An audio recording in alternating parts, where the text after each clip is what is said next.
Assalamualaikum warahmatullahi wabarakatuh. Perkenalkan, nama saya Rahayu. Saya dari kelompok 1 mata kuliah Public Speaking. Salam sejahtera untuk kita semua. Salam Om Swastiastu, Namo Buddhaya, salam kebajikan. Terima kasih kepada Tuhan Yang Maha Esa atas nikmat dan karunia-Nya, sehingga kita bisa berkumpul kembali di kesempatan kali ini. Tidak lupa juga saya ingin mengucapkan terima kasih kepada Bapak Dani Setia Dharma MIKOM dan saudara sekalian yang telah meluangkan waktunya untuk menyaksikan pidato ini. Semoga saudara dalam keadaan sehat walafiat, amin ya rabbal alamin. Pada kesempatan ini saya akan menyampaikan sepatah dua patah kata mengenai pandemi COVID-19. Berbicara pandemi tidak lepas dari COVID-19, PPKM, jaga jarak, memakai masker, dan sebagainya. Hal tersebut tentu sudah tidak asing lagi di telinga masyarakat Indonesia, sebab sudah hampir memasuki 2 tahun pandemi ini hadir di tengah-tengah kita. Saat ini hampir di seluruh dunia sedang menghadapi tantangan yang tak pernah terbayangkan sebelumnya. Pandemi ini telah banyak merubah aspek kehidupan mulai dari pendidikan, ekonomi, sosial, dan spiritual. Dalam kesempatan ini, sampaikan terima kasih dan apresiasi yang tinggi kepada seluruh dokter, perawat, dan tenaga medis lainnya yang sudah berada di garda terdepan dalam pandemi ini. Kami tahu banyak hal yang kalian korbankan untuk melawannya. Kalian relakan waktu dan raga demi raga yang lain. Terima kasih pula pada mereka, para TNI, Polri yang menjalani peran dalam menertibkan dan memastikan protokol kesehatan dipatuhi oleh seluruh lapisan masyarakat. Tak lupa pula saya sampaikan terima kasih kepada Bapak, Ibu, Saudara yang telah tinggal di rumah, karena dengan berada di rumah, kita semua telah berupaya memutus mata rantai penyebaran COVID-19. Dan artinya telah menyelamatkan banyak keluarga dari virus di Indonesia. COVID-19 telah menjangkiti lebih dari 1,3 juta orang sejak kasus pertama diumumkan pada bulan Maret 2020.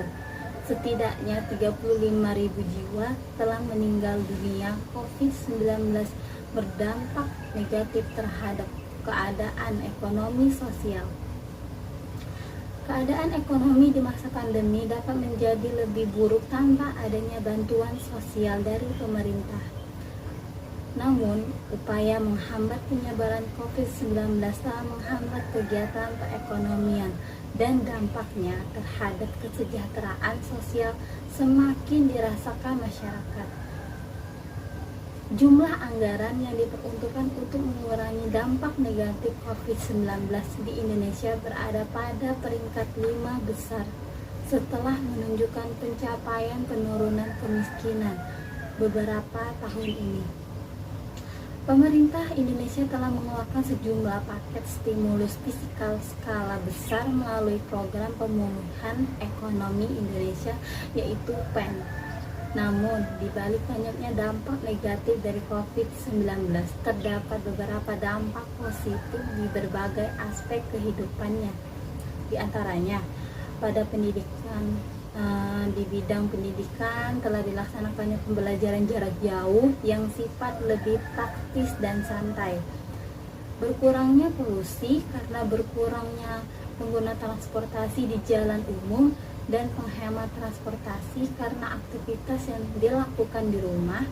Virus COVID-19 ini telah menjadi ancaman bagi seluruh dunia saat ini. Setiap individu mau tidak mau harus beradaptasi dengan berbagai kebiasaan baru selama proses pandemi belum berakhir. Ada banyak hal yang dapat dilakukan dalam mencegah penularan COVID-19, namun hal tersebut masih banyak dihiraukan oleh masyarakat. tidak adanya keseragaman pemahaman tentang karakteristik wabah COVID-19 di kalangan pemerintah pusat dan daerah menimbulkan terjadinya kesimpangsiuran informasi. Sosialisasi tidak dilakukan secara efektif. Hal ini terlalu lebih beberapa kasus penolakan jenazah pasien COVID-19 akibat minimnya pengetahuan masyarakat tentang wabah ini akan berpotensi memunculkan konflik horizontal. Konflik horizontal tersebut mempengaruhi penanganan pemerintah dalam menanggulangi COVID-19. Penanganannya itu meliputi vaksinasi yang dianjurkan pada seluruh masyarakat Indonesia untuk memutus mata rantai penyebaran COVID-19. Pemerintah juga menyalurkan bantuan sosial berupa kebutuhan pokok dan uang tunai bagi warga yang terdampak COVID-19. Selain itu, penerapan pemberlakuan PSBB dan PPKM selain dari penanganan pemerintah secara optimal, masih ada beberapa yang kurang memadai seperti contoh saat ini banyak public figure yang melanggar protokol kesehatan yang berlaku seperti mengadakan pesta, liburan, dan sebagainya. Dari hal ini akan banyak masyarakat yang enggan mengikuti protokol kesehatan, di mana seharusnya public figure menjadi contoh dalam penerapan aturan yang berlaku. Mari kita bersama-sama menghadapi pandemi ini, bergotong royong dan bersatu padu, karena hanya dengan kebersamaan ini kita dapat mengatasinya. Kita tidak sendiri, kita bersama dengan saudara kita di negara lainnya yang juga mengalami hal yang serupa.